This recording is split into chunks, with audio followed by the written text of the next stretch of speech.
Siempre recuerdo una clase de filosofía donde el profesor nos relató esta historia. En una caverna se encontraban un grupo de hombres, prisioneros de nacimiento, encadenados de forma tal que solo podían mirar hacia el fondo de la cueva. Una hoguera y figuras manipuladas por otros hombres proyectaban en esa pared todo tipo de sombras. Para los prisioneros, las sombras eran la única referencia del mundo exterior. Esas sombras eran su mundo, su realidad. Uno de los prisioneros era liberado y se le permitía ver la realidad entera fuera de la caverna. ¿Qué tanto tiempo le tomaría acostumbrarse al exterior después de toda una vida de encierro? Posiblemente su reacción sería un profundo temor a la realidad. Podría entender lo que era un árbol, el mar, el sol. Asumamos que este hombre puede ver la realidad tal cual es y entender el gran engaño que era la caverna. El profesor nos explicó brevemente las interpretaciones del mito en relación al conocimiento, la ilusión, la realidad, y cómo posiblemente estemos dentro de una gran caverna que a su vez está dentro de otra. Pero no cabe duda de la necesidad de ese hombre libre de regresar y compartirle al mundo lo que había visto.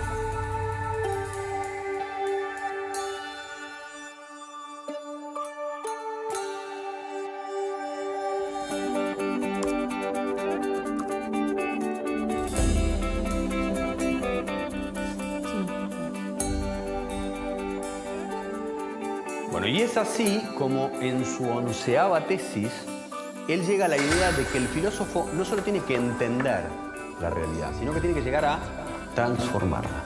¿Sí? Medios de comunicación, miles de libros, todos los discursos políticos, organismos internacionales, expertos, filósofos, páginas de internet. Todos coinciden en la importancia de la educación. Se invierte en capacitaciones, mejoras edilicias e investigaciones. Se compran libros, netbooks, pizarras digitales. Se dictan cursos, suben salarios, bajan salarios. Se imitan modelos extranjeros.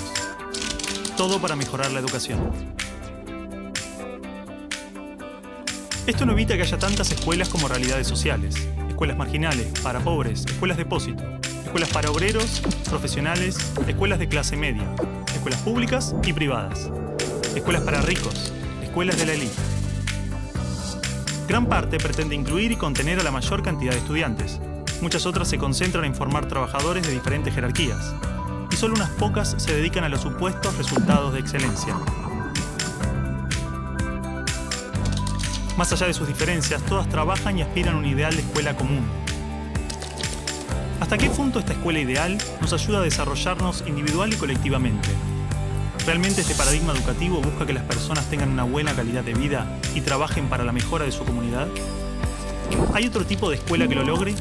¿Hay alguna educación pensada con estos ideales? Esto nos llevó a abrir las puertas de un mundo oculto para muchos de nosotros. Esta película es parte de un proceso que posiblemente no tenga fin, una pregunta que seguramente no tenga respuesta, una búsqueda sobre cuál es la naturaleza del aprendizaje y la educación, qué errores cometimos y principalmente qué ideas nos sirven para seguir buscando, seguir aprendiendo.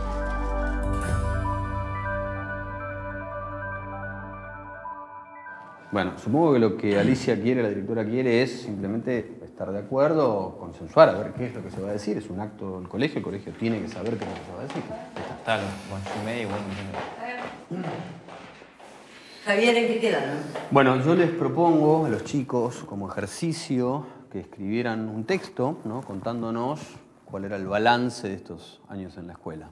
Y eso es. Muy poco de lo que pasa en nuestra escuela es verdaderamente importante. Nos enseñan a estar lejos unos de otros y a competir. Padres y maestros no nos escuchan. Por todo eso decimos basta. La educación está prohibida.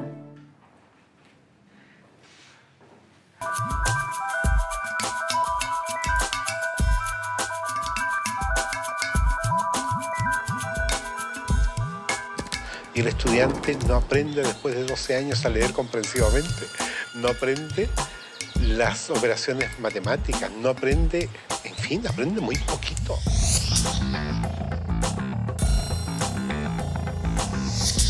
¿Qué es lo que hace que el estudiante fracase en la escuela?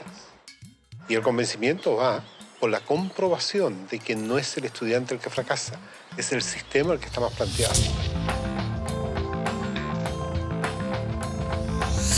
Es que las reformas educacionales actuales en boga en muchas partes están mal enfocadas. Son un arreglo cosmético de lo que nosotros pensamos que debemos mejorar en la escuela. El problema está en el modo como concebimos paradigmáticamente a la escuela. Es un problema de concepción básica.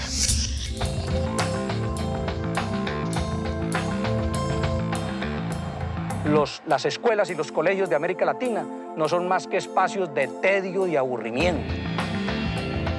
Y yo siempre los invito a que pasemos por los colegios para que miremos una caricatura que hay que romper.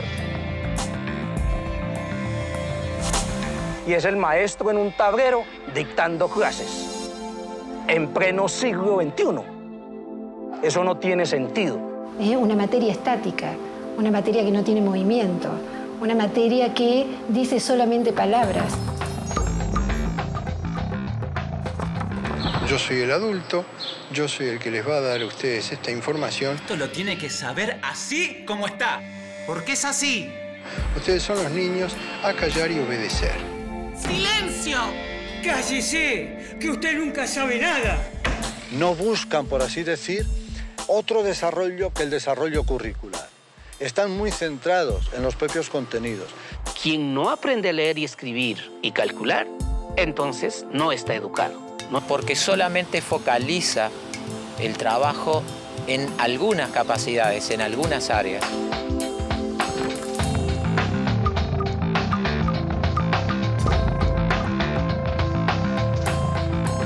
El conocimiento actual está parcializado, porque la mirada es parcial. Nosotros decimos que en las escuelas convencionales el aprendizaje es preventivo. Señor, ¿para qué sirve esto?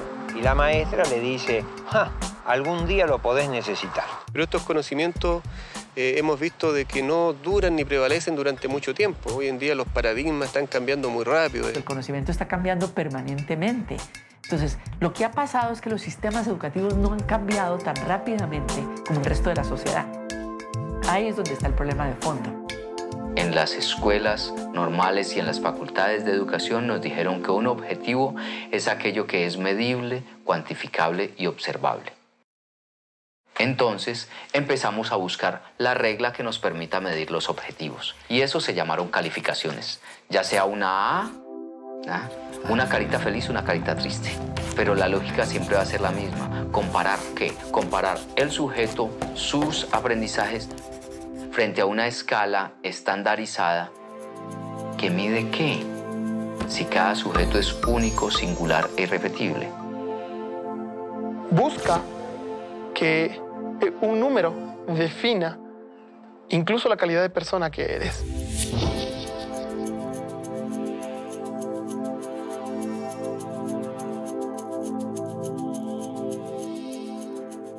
Entonces, por ejemplo, creo conflictos a nivel cognitivo. A ver quién es el primero que realiza, con lo cual unos son ganadores, los otros son perdedores. Cada vez que hay perdedores hay alguien que se siente feo. Era obvio. Se estimula mucho a los chicos a competir entre ellos. Los mejores alumnos tienen reconocimientos, tienen premios.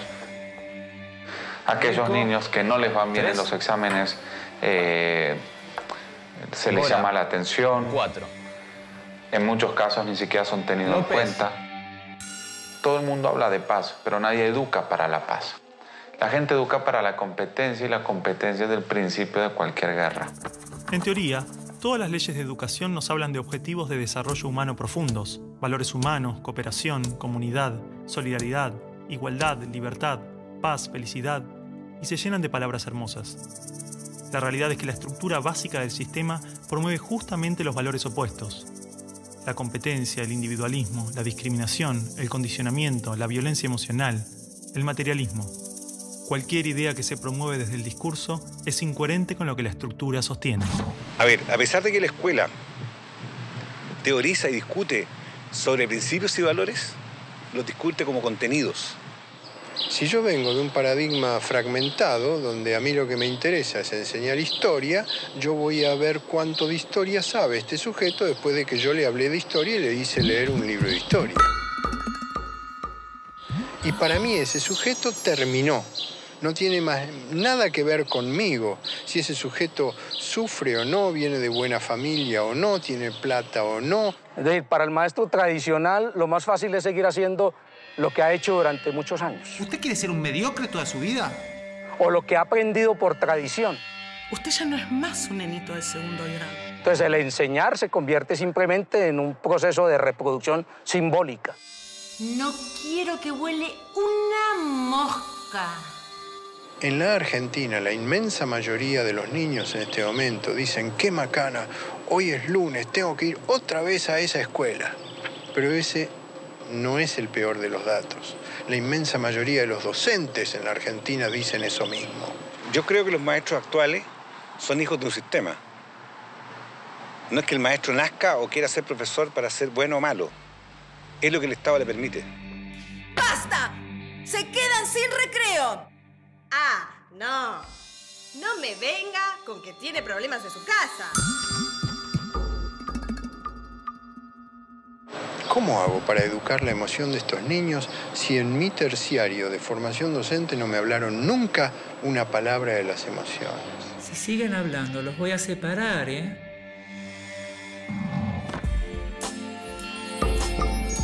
No quiero que vaya a la escuela a perder el tiempo. No quiero que vaya a pasar un mal momento. Es decir, en estos momentos un niño de 8 años pasa en la escuela más horas que un universitario en la universidad. No tiene sentido ninguno, no hay tantos conocimientos que aprender en la escuela. La escuela, entonces, no es ni siquiera el lugar de formación.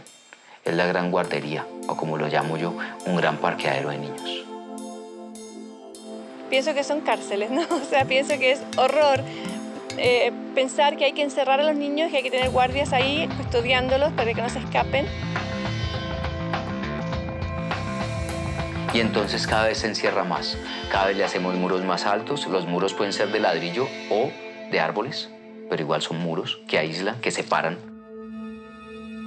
Quiero que la escuela sea para él un espacio de crecimiento personal y no un lugar en donde se lo adiestre para una futura escuela secundaria y luego para una universidad y luego para el trabajo. ¿Y luego para qué? ¿No? Pero es mucho más fácil decir, ahora se callan, ahora abran el cuaderno, ahora agarren el lápiz rojo, lo cual es un adiestramiento canino. Eso no es educación.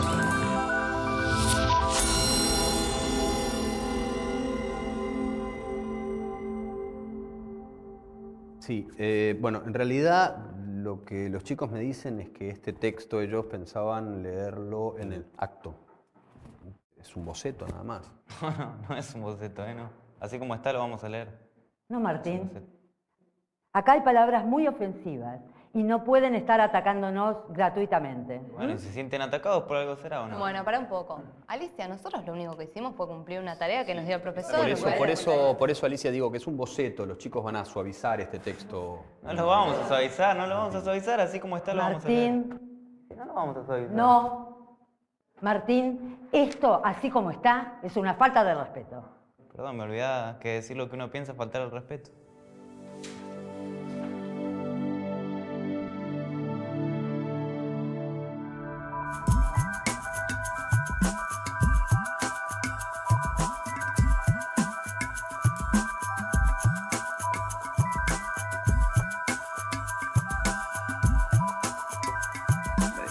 Esto casi no se sabe, pero la educación pública, gratuita y obligatoria fue inventada en algún momento de la historia. Antes no existía. La educación en la antigüedad distaba mucho de lo que hoy entendemos por educación. En Atenas clásica, por ejemplo, no había escuelas. Las primeras academias de Platón eran espacios de reflexión, conversación y experimentación libre. La instrucción obligatoria era cosa de esclavos. Por otro lado, la educación en Esparta era más parecida a una instrucción militar. el Estado se deshacía de quienes no alcanzaban los niveles esperados. Había clases obligatorias, fuertes castigos y modelamiento de la conducta a través del dolor y el sufrimiento. Antiguamente la educación estaba en manos de la Iglesia Católica, por lo menos en el mundo cristiano occidental. Y fue recién en el siglo XVIII, en una época de la historia que se llama despotismo ilustrado, seguramente lo escucharon en el colegio, en donde se creó el concepto de educación pública, gratuita y obligatoria. La escuela como la conocemos nace a fines del siglo XVIII y principios del siglo XIX en Prusia. Con el fin de evitar las revoluciones que sucedían en Francia, los monarcas incluyeron algunos principios de la Ilustración para satisfacer al pueblo, pero manteniendo el régimen absolutista.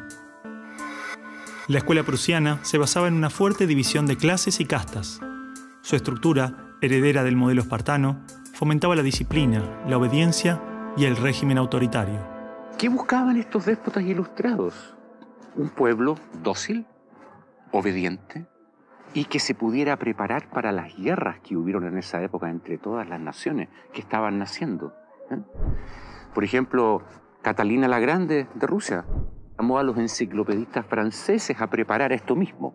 Diderot, uno de los más famosos, estuvo allí para armar este paquete, ¿sí?, formador, no de ciudadanos, sino que de obedientes súbditos de estos estados. Las noticias del exitoso modelo educativo viajaron rápido, y en pocos años, educadores de América y Europa visitaban Prusia para capacitarse. Con el paso del tiempo, el modelo se expandió a nivel internacional. Muchos países importaron la escuela moderna con el discurso del acceso a la educación para todos, elevando la bandera de la igualdad, cuando justamente la esencia misma del sistema provenía del despotismo, buscando perpetuar los modelos elitistas y la división de clases. Ese es el origen de la educación pública. Fíjense ustedes que Napoleón, un poco posterior, y enemigo jurado de todos estos déspotas, hizo lo mismo. Él lo decía con todas sus letras. Yo quiero formar un cuerpo docente para poder dirigir el parecer de los franceses. ¿Se entiende? Él lo tiene claro. Y eso opera, se sepa o no se sepa, hasta el día de hoy. La escuela nace en un mundo positivista regido por una economía industrial. Por lo tanto, busca obtener los mayores resultados observables con el menor esfuerzo e inversión posible, aplicando fórmulas científicas y leyes generales. La escuela era la respuesta ideal a la necesidad de trabajadores, y los mismos empresarios industriales del siglo XIX fueron quienes financiaron la escolarización obligatoria a través de sus fundaciones. ¿Dónde coloco los hijos de estas personas para que puedan trabajar? ¿Cómo educamos en que aprendan a leer? ¿Cómo creamos obreros inteligentes? La educación sigue siendo lo mismo. Una herramienta para formar trabajadores útil al sistema y una herramienta útil para que la cultura permanezca siempre igual y siempre se repita. Lo cual es conservar la estructura actual de la sociedad. La escuela se complementó con investigaciones sobre el control de la conducta, propuestas de utopías sociales y hasta teorías de superioridad racial. No es de extrañar que los primeros estados con el sistema prusiano o similar fueran con el paso de las generaciones focos de xenofobia y nacionalismo extremo. El modelo de producción industrial en cadena de montaje era perfecto para la escuela. La educación de un niño era comparable a la manufactura de un producto. Por lo tanto, requería una serie de pasos determinados en un orden específico, separando a los niños por generaciones en grados escolares.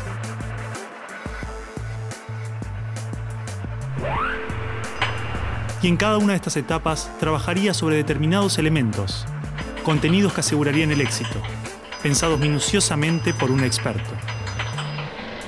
Digamos que el maestro es la figura que es la encargada de enseñar una serie de contenidos que tocan, porque alguien ha determinado así, en una edad determinada. Pero la educación no la preparan los biólogos. Y curiosamente muchas veces tampoco son educadores los que la preparan. son administrativos. Son gente que no hace clases. En esta cadena, una persona estaría a cargo de una pequeña parte del proceso, insuficiente como para conocer el mecanismo en su totalidad, ni a las personas en profundidad. Un docente por año, por materia, cada 30 o 40 alumnos, llegando al punto de que el proceso termine siendo meramente mecánico. Y la educación, como la estamos viendo hoy, es administrativa. Hay alumnos que llegan, profesores que hacen clase, alumnos que se van, profesores que se van y al día siguiente se repite el ciclo. Un profesor estatal es un funcionario en que la autoridad le dice usted tiene que enseñar esto, esto, esto y de esta forma. Porque hay que repetírselo a demasiados niños con un profesor de demasiadas horas de clase y con pocas horas de atención de alumnos en forma privada. Entonces va a dirigir siempre a un grupo colectivo. Porque evidentemente si tengo 30 niños, no puedo pretender que todos los 30 niños quieran hacer lo mismo al mismo tiempo. Este sistema de cadena de montaje, que nace con el taylorismo, fue aplicado tanto en la industria, la escuela y el ejército de diferentes países y culturas de Occidente. Hasta hace pocas décadas la escuela tenía estas cosas de cuartel y de asilo. Incluso el recreo termina con un timbre anónimo, no humano, que indica a los niños que deben adiestrarse poco a poco para pararse en una determinada baldosa detrás de determinada cabeza para formar una fila, generalmente de menor a mayor. Durante los últimos siglos, hemos construido nuestras escuelas a imagen y semejanza de las prisiones y las fábricas, priorizando el cumplimiento de las reglas, el control social. La escuela se pensó como una fábrica de ciudadanos obedientes, consumistas y eficaces, donde poco a poco las personas se convierten en números, calificaciones y estadísticas. Las exigencias y presiones del sistema terminan deshumanizándonos a todos, porque van más allá de los maestros, directivos o inspectores escolares. Están considerados grupos homogéneos, con contenidos homogéneos que tienen que obtener resultados parejos. Que todos tenemos que saber lo mismo. A pesar de que los adultos no sabemos todo lo mismo, a pesar de que no nos dedicamos todo a lo mismo, en las escuelas todos tienen que querer hacer lo mismo y hacerlo igualmente bien. Entonces la escuela tiene poca capacidad de responder a las necesidades individuales, porque la escuela instruye. Es un centro de instrucción y es lo que hace. El que no aprende, se queda. Esa es la realidad. Esto de alguna manera ya implica que el sistema educativo es un sistema de exclusión social. Selecciona el tipo de personas que estarán llegando a la universidad para llegar a formar parte de una serie de élite que domina pues, las empresas que dominan los sistemas de producción, económico, de comunicación, etc. Y otro tipo de personas para las cuales la escuela no es suficientemente adecuada, que están destinadas a otro tipo de trabajo más precario porque no dispondrán de los títulos para hacer esto. El sistema y los estados no les preocupa eso. No, honestamente, no les preocupa el ser humano como persona, como individuo. Y en esos términos, toda educación que busque otra cosa tiene que ser prohibida. La realidad es que la esencia de la escuela prusiana está inmersa en la estructura misma de nuestra escuela.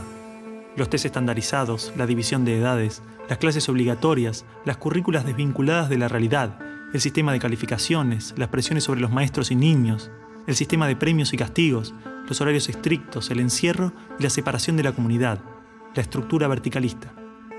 Todo esto sigue siendo parte de las escuelas del siglo XXI.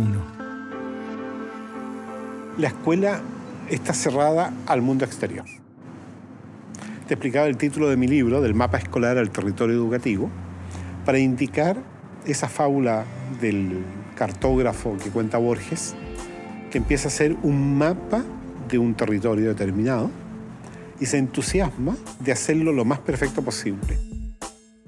El mapa termina reemplazando al territorio. Entonces hoy día la escuela se enclaustró, se metió dentro del mapa. ¿Qué es lo que enseña? Verdades que están en el mapa, no en el territorio. Escuela no es sinónimo de educación. La escuela podrá ser un viejo mapa a la sabiduría, pero la educación es el territorio donde todo el aprendizaje sucede.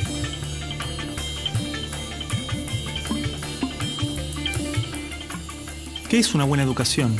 Lograr que la mayor cantidad de niños atraviesen los estándares de calidad, que obtengan herramientas y conocimientos que no les interesan para superar barreras que otros les imponen. ¿No era el objetivo de la educación lograr una buena calidad de vida? Olvidemos por un momento todo lo que sabemos sobre educación, toda nuestra forma de entender la escuela, todo lo que nos han dicho que debemos aprender en la vida y lo que debemos enseñarle a nuestros hijos. Empezar a ver cada cosa, a revisarla como si nunca la hubiéramos visto. O sea, cada acción, cada actitud, cada costumbre. Si no estuviéramos haciendo las cosas como las estamos haciendo porque siempre las hicimos así, ¿cómo las haríamos hoy? ¿No? Es como sacudirse la cabeza y decir, bueno, empezamos de nuevo.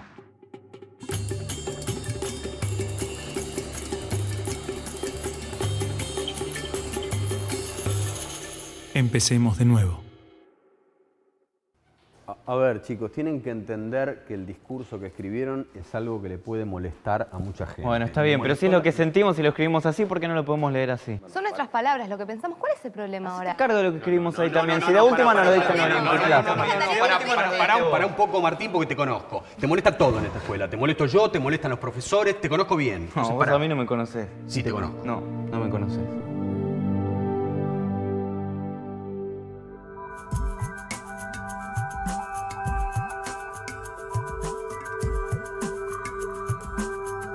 Nosotros no queremos enseñadores, queremos educadores. Eso es fácil. Lo que es difícil es ayudar a producir el normal desarrollo de una persona. Si yo quiero hacer eso, lo primero que tengo que conocer es al ser humano intrínseco. ¿Qué potencialidades trae? ¿A qué edades trae qué potencialidades? Pero no sigue al niño, no está observando al niño. No conoce realmente al niño, a cada uno particularmente, sino que conoce mucho la teoría. Entonces es como que un adulto que sabe lo que debe hacer el niño, pero está ciego un poquito hacia la realidad. O sea, el centro de esta educación es el niño. Entonces sí está pensada desde cuáles son sus necesidades, no desde cuáles son las necesidades nuestras como adultos.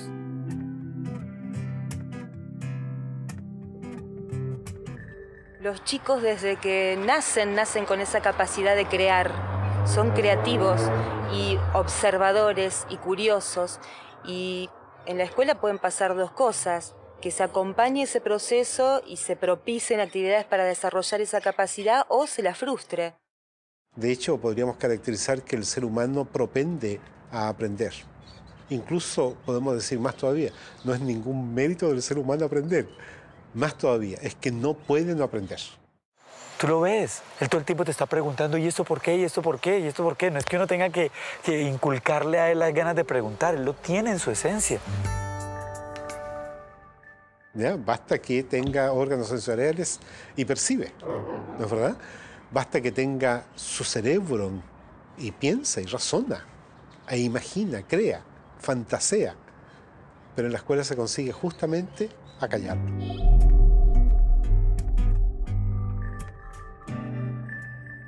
De esta manera, si te fijas, cada vez, a medida que van creciendo los niños, van perdiendo su curiosidad y sus ganas de aprender. Un niño de 12 años difícilmente cuando sale de la escuela toma un libro. Son los mínimos los que hacen estos. Porque está harto, está totalmente harto de que se le diga qué debe y qué no debe hacer, y ha perdido toda curiosidad por aprender. La mente del niño tiene cualidades de aprendizaje cualitativamente superiores a las de un adulto, porque está naturalmente desarrollado para percibir lo que se le presenta, y con ello crea su mente, se construye a sí mismo. En pocos años aprende a controlar su cuerpo, puede comunicarse en varios idiomas, comprende las reglas de la naturaleza y las características de su cultura. Todo este complejo y maravilloso proceso se da de manera inconsciente. Lo aprende sin demasiado esfuerzo, por cuenta propia. De las cosas que aprendimos en la escuela, incluso cuando en la escuela aprendíamos muchas cosas, hay muy pocas que en la vida cotidiana necesitemos. Es posible que la escuela sea conveniente. Yo no creo que sea necesaria la escuela. Creo que puede ser demasiado, a lo mejor muy conveniente en la sociedad, pero podemos prescindir de ella. Porque podemos vivir sin sin saber logaritmos, pero no podemos vivir sin saber relacionarnos con otras personas o sin saber caminar o sin saber usar herramientas. Todas esas cosas las aprenden los niños mediante el juego. Los niños desde que nacen tienen la habilidad de construirse a sí mismos, aprendiendo de lo que se encuentra a su alrededor, a través de jugar y explorar el mundo. Los niños absorben cultura. Los niños vienen a tomar la cultura de los padres. Y eso se ve incluso en el lenguaje.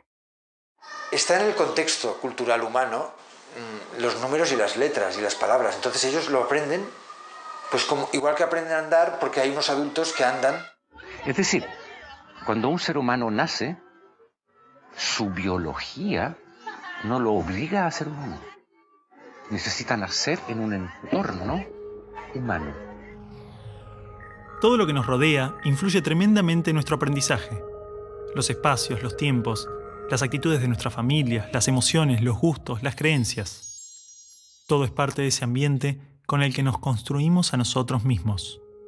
La pregunta es entonces, ¿qué ambiente estamos ofreciendo a los niños para que los adultos se desarrollen de esta manera? Porque un niño entra es a un medio dogmático, siéntese acá, quédese 6 o 7 horas sentado en esta fila. ¡Qué horrible! Si estamos en una familia donde esa red de afectos es supremamente débil, los niveles de agresión son muy altos, de violencia, el chico va a ser un chico probablemente muy violento. No va a ser seguramente violento, no estoy diciendo eso, pero sí estamos hablando que en contextos violentos la violencia se reproduce más fácilmente. El niño va a dar lo que recibe, ¿no? Entonces, por eso tenemos que lograr relaciones mucho más amorosas, mucho más profundas en el aula. Estudios indican que actualmente a la edad de 5 años, el 98% de los niños podría ser considerado genio. Son curiosos, creativos y tienen la habilidad de pensar de formas diversas, resolver problemas, es decir, tienen la mente abierta. El problema es que 15 años más tarde, solo el 10% de esos niños mantiene estas capacidades. O sea, de alguna forma estoy diciendo que desde más allá de la mente, desde el mundo de la conciencia, todos somos genios. Y realmente el maestro lo que tiene que aprender es a que sus alumnos puedan abrir las puertas en su mente para que desciendan todo ese conocimiento y esa creatividad y esa genialidad que todos llevamos dentro. Si nosotros miramos a los grandes hombres de la humanidad y mujeres de la humanidad, todos han sido grandes soñadores, es decir, que han tenido una imaginación enorme. Como seres humanos, somos el resultado de miles de años de adaptación natural y evolución.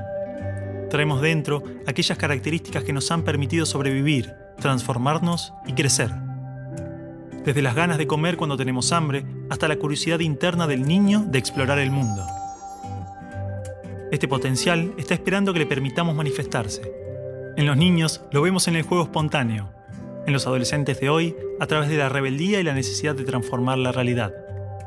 ¿Por qué insistimos en matar su espontaneidad y castigar su rebeldía, cuando son estas las características que manifiestan sus necesidades humanas internas buscando desarrollarse? El niño tiene un maestro interior, sobre todo en las primeras edades, que le impulsa al aprendizaje, que le impulsa al descubrimiento, que le impulsa al movimiento, que le impulsa a participar, a trabajar, a repetir comportamientos, que le impulsa a decidir cuándo quiere dejar de repetir algo porque lo tiene superado. Observando cómo actúan los niños, descubrimos que usan todos los criterios de un investigador connotado, exactamente los mismos. Por supuesto que hay distintos niveles de complejidad, ¿no es cierto? Pero no hay niño que no sea sistemático en la observación. No hay niñita pequeña que esté observando que no genere experimentos. ¿Cómo podemos hacer para que sean más creativos? Ellos ya lo son. Lo único que tenemos que hacer es ofrecerles las posibilidades para que la puedan expresar de diferentes maneras. Si siguen haciéndolo, mañana van a ser científicos, mañana van a ser artistas. Hay que dejarlos. Dale, Martín, no hace falta. A ver, ¿qué ganas con esto? Ya está. Ellos plantean el tema de las notas, por ejemplo. Dicen que lo único que nos importa es la nota final, que no nos importa si estudian, no estudian, si aprenden o no aprenden. Dale, Martín. Basta, ya está. ¿Qué gano me saco las ganas de eso? No, y que además los estamos, de alguna manera, haciendo competir entre ellos por esa nota. ¿Vos pensás así también? Mira, creo que no es un planteo tan equivocado, tan errado. Evidentemente, algo de la estructura de la escuela no les hace bien. Mira, Javier, yo creo que lo que les hace mal a los chicos es la sociedad. Y con la sociedad que tenemos, lo mejor que le puede pasar es venir a la escuela, ¿no te parece? Está bien, pero digo, esto es bastante fuerte. No, ya sé, pero... Acá está todo lo que aprendí en 5 años de colegio. ¿Saben qué va a pasar con esto? Me lo voy a olvidar todo. Es más, ya me lo olvidé.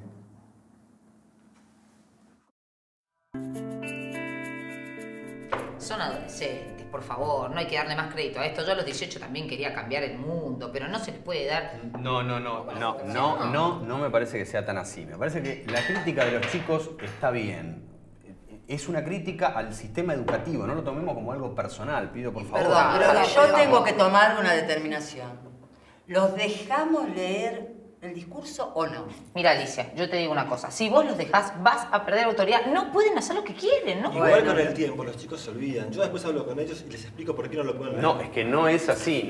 A ver, el tema no es si los dejamos leer o no el texto. Me parece que tenemos que pensar si le estamos dando o no importancia a lo que dicen. Es profundo lo que están diciendo, no es cualquier cosa. Mira, yo comparto totalmente con vos. Porque todos hemos leído este trabajo. Y acá lo que piden los chicos es que haya un cambio en la educación, un crecimiento. Me parece que si somos capaces de revertir estas posturas nuestras diarias, de todos los días, entonces los chicos nos van a tomar más en serio. Y yo creo que esto es una oportunidad que se nos da en la palma de la mano.